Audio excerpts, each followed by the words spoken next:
Welcome to logbook number 4. The date is March 14th, 2019. Today's topic is, I kind of want to talk about being on time to give you like a glimpse of history. I don't think being on time was something that my parents taught me specifically. I lived for 5 years in Australia, and the habits, I don't know if I picked up the habits of the people there or if it just came naturally to me.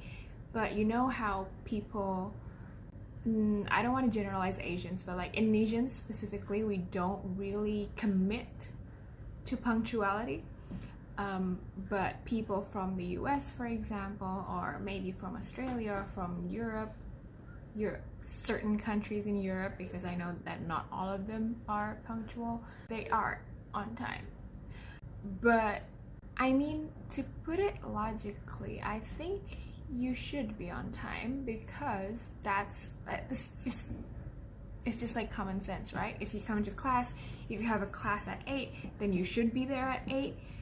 But it's just like common sense. I mean, and it applies to everything, being on time. You could be an employee in your office and you should be on time. You could be a lecturer and then you can choose if you want to be on time or not. I choose to be like fashionably late, because if I come on time, if I have a class at 8 and I come at 8, no one's there. So do you see what I mean? Even if I want to be on time, I can't start the class because no one's there. So it becomes a problem. And then it could also be applied to simple things as little as meeting a friend. Now, I don't know about you guys, but if I schedule an appointment, if I schedule a meeting or hang out with my friends, I actually ask the specific time. So let's say that I'm meeting a friend at 2. I would probably leave at 1 and then spend my time alone until it's time for me to meet said friend at 2 p.m. Now let me tell you a story, because this has happened to me once. I had this appointment to hang out with a friend.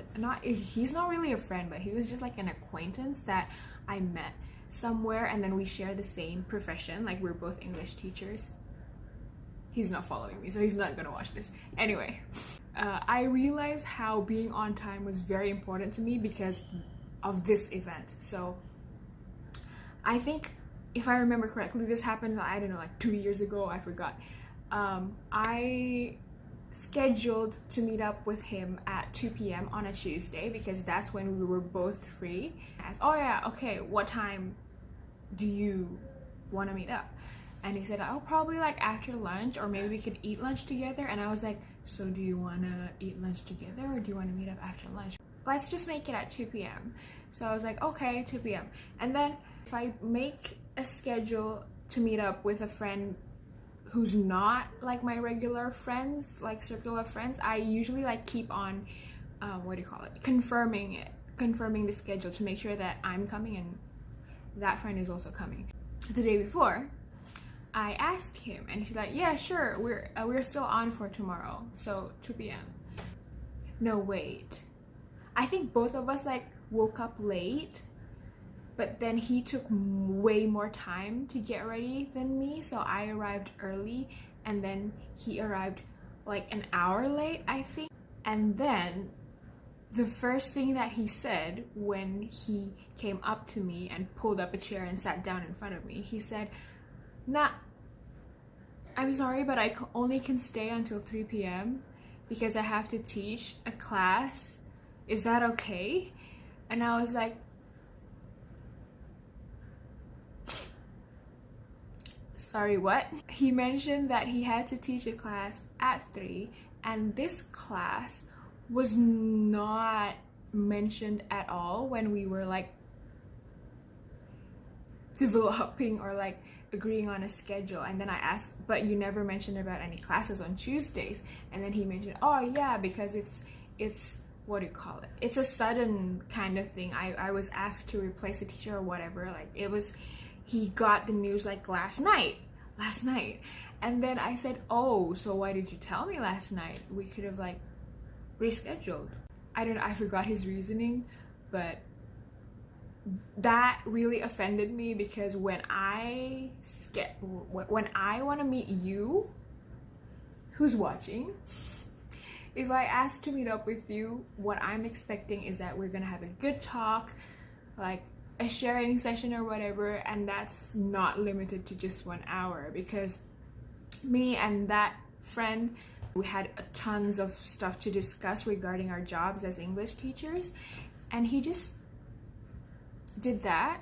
The first thing is that he was late. The second thing is that he didn't mention that he had another appointment before coming, so everything was kind of rushed.